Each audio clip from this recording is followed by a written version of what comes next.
আজকে বল দিয়ে ফিজিক্সের একটি ম্যাজিক আপনাদেরকে দেখাবো। সেটা হচ্ছে এটা একটি বড় বল, এটা একটি ছোট বল। এই বলটাকে যদি আমি এভাবে নিচে ড্রপ করি তাহলে এভাবে আমার হাতে চলে আসছে, এভাবে চলে আসছে। ছোট বলটাকে এভাবে চলে আসছে।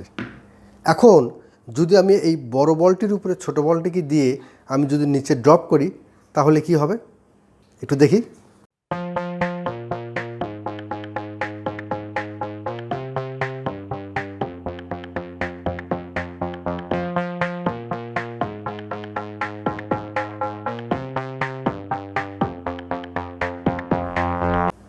এখানে বিষয়টা কি, এখানে হচ্ছে যে বড় বলটি থেকে বড় বলটি যখন ড্রপ খাচ্ছে তখন বড় বলটির এনার্জি এই ছোট বলের উপরে ট্রান্সফার হচ্ছে।